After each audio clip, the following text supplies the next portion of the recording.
ছোটবেলা থেকে তোমাকে দেখেছি মা, সারা দিন মুখ বুজে শুধু কাজ করে যেতে। মুখে না ছিল বিরক্ত, না ছিল রাগ, না ছিল অভিযোগ, না ছিল আফসোস, না ছিল চাওয়া বা পাওয়া। শুধু ছিল হাসি মুখ আর সব সময় সবাইকে খুশি রাখার চেষ্টা।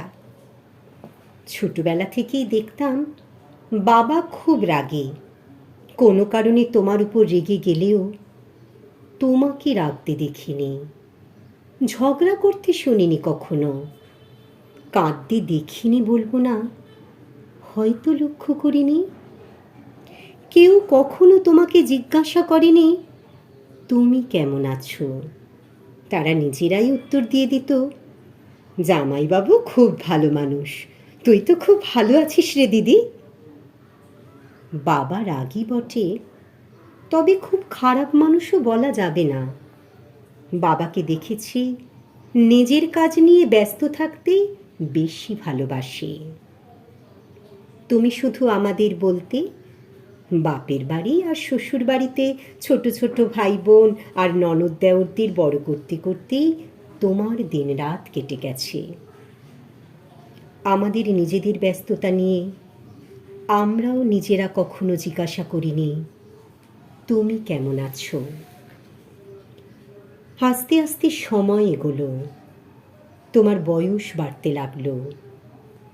তুমি এখন আর্থারাইটিস পেশেন্ট, ভালো করে হাঁটতে চলতে পারো না। কোনো রকমই সংসারের কাজগুলো সামলে নেওয়ার চেষ্টা করো। তোমার মুখটার আগের মতো নেই, অনেক বেশি অসহায় দেখায়।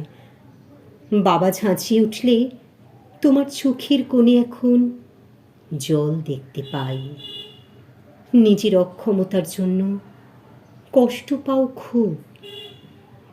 একদিন দেখলাম খুব মন খারাপ করে বিছানার উপর বসে আছো। আমি জিজ্ঞাসা করলাম কি হয়েছে মা?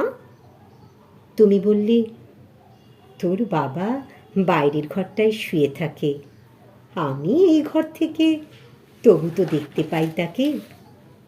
আজ সকালে তোর বোনের বাড়ি গেছে, 2 দিন ওখানে থাকবে।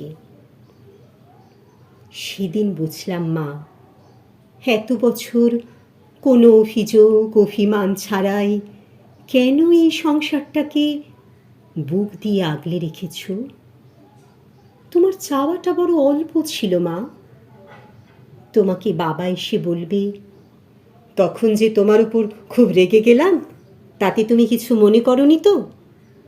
বা তুমি বিছানায় একটু বেশিক্ষণ শুয়ে থাকলে তোমাকে বলবে তোমার শরীরটা বেশি ভালো নেই বোধহয়। এই প্রশ্নগুলোর আশায় তুমি কাটিয়ে দিলে 65 বছর। এখন শুধু বলো তোদের নিয়ে তো আমি বেশ আছি রে, আমি খুব ভালো আছি। তোমাকে বুঝতে আমিও বড় দেরি করে ফেললাম মা।